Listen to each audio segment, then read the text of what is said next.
एक पुराना लैंप झूलता हुआ हल्की हल्की रोशनी दे रहा है। चारों ओर भयानक सन्नाटा है। तभी पटरी से खटर पटर करते हुए ट्रेन गुजरती है। ट्रेन के पैसेंजर खिड़कियों से बाहर देखते हैं। दोनों चुड़ैल किस तरह इंसान को मार रही है। रेलवे स्टेशन पर कई सारे लोगों की लाशें बिछी हुई है। ट्रेन में सवार एक पैसेंजर शोर मचाता है। चुड़ैल, अरे अरे सब लोग देखो, इन दोनों के हाथ और गर्दन हमसे कितने लंबे हैं। हाँ सचमुच, ये कितनी भयानक है।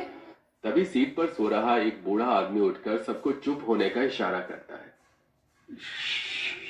अरे चुप हो जाओ, सबके सब शोर मत करो और कोई भी स्टेशन की तरफ मत देखो। सुना है जो कोई उनकी आंखों में देख लेता है वो उसे भयंकर मौत देती है। ये सुनकर एक महिला यात्री अपने बच्चे को गले से लगाते हुए बोलती है। बाबा, क्या सचमुच ये चुड़ैल बच्चों को भी नहीं छोड़ती? नहीं, ये किसी को नहीं छोड़ती जब तक इनकी भूख शांत नहीं होती। बाबा, मैंने तो ऐसा सुना है कि चुड़ैलों के अंदर भी दिल होता है। वो बच्चों और औरतों को नुकसान नहीं पहुंचाती है। आखिर ये दोनों चुड़ैल कौन है और आप इन दोनों के बारे में इतना सब कुछ कैसे जानते हैं? बताता हूँ, ये बड़ी लंबी कहानी है। आखिर रेलवे स्टेशन पर भटकने वाली ये चुड़ैल कौन है और आखिर ये यात्रियों को इतनी भयानक मौत क्यों दे रही है, आइए देखते हैं। एक टूटी फूटी खटिया पर लंबे वक्त से बीमार माला पड़ी हुई खांस रही है। दोनों बेटियां भरी बरसात में बाल्टी में दूध निकालकर आंगन के फूस वाले दरवाजे की तरह बार बार दूध लेने के लिए आने वाले ग्राहकों को देख रही है। अरे बेटे, एक आधी रोटी दे दे और मेरी दवाई भी दे दे खाने को। तबीयत बहुत ज्यादा खराब लग रही है। दोनों गरीब बहन एक दूसरे की शक्ल देख रही हैं। दोनों की आंखों में आंसू हैं। गौरी की आंखों से बेबसी की और लाचारी के आंसू झलक रहे हैं। माँ के लिए दवाई कहाँ से लाएंगे? ललिता अभी तक भी कोई दूध लेने नहीं आया। हल्की फुल्की बारिश हो रही है ना, हो सकता है लोग इसीलिए नहीं आए। चलो हम घर घर चलकर दूध पहुंचा आते हैं। दोनों दूध लेकर पड़ोसी दिनेश के घर का दरवाजा खटखटाते हैं। दिनेश भैया, दिनेश भैया, दूध लेके आई हूँ, दूध ले लो। दिनेश गुस्से में लाठी लेकर बाहर निकलता है और बुरी भरी बातें सुनाता है। नहीं चाहिए मुझे तुम दोनों मनहूस बहनों के यहाँ से दूध। क्या पता दूध में कोई टोना टोटका मिलाकर हम भोले गांव वालों को पिला दो ताकि हम मर जाएं। राक्षसनी तो हो ही तुम दोनों, भागो मेरे दरवाजे से। दोनों बहनों के साथ गांव वालों का ये बर्ताव एकदम अचानक नहीं बदला था।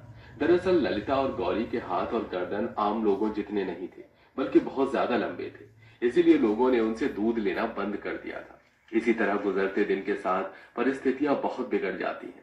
गौरी, किसी तरह गांव में दूध बेचकर हम अपने घर का गुजारा चला लेती थी, लेकिन जब से गांव वालों ने हमसे दूध लेना बंद किया है, हमसे जो भी 4 पैसों का सहारा मिलता था वो भी छिन गया।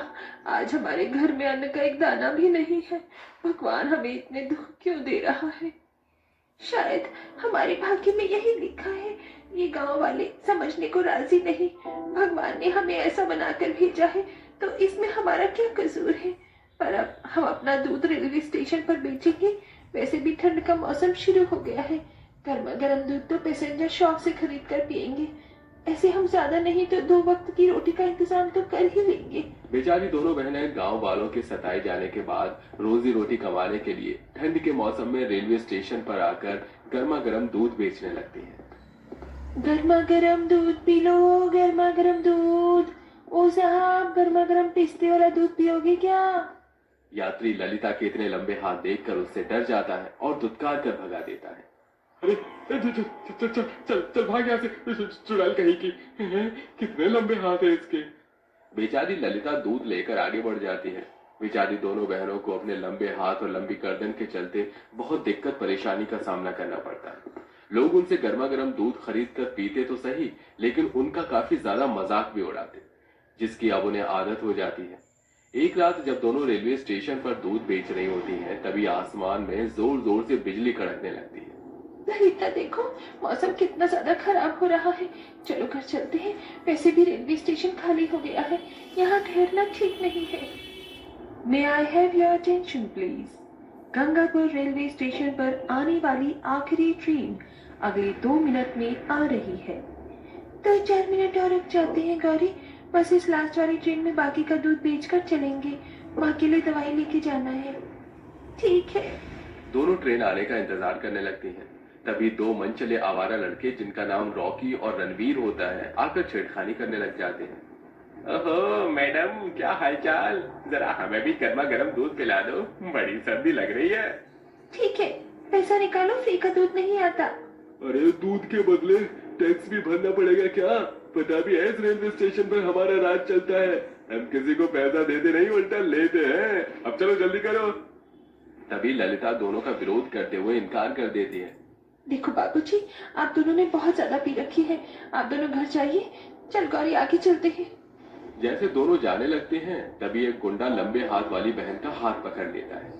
अरे कहाँ जा रही हो मेरी फुलझड़ी, गर्मा गर्म दूध तो पिला दो।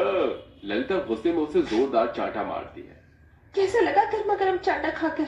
हम गरीब हैं, इसका मतलब हमें कमजोर समझने की गलती मत करना। मुंह तोड़ जवाब देना आता है मुझे तुम जैसों को। थप्पड़ मारती है, तुझे तो अभी बताता हूँ। गुंडा उसे पटरी पर फेंक देता है।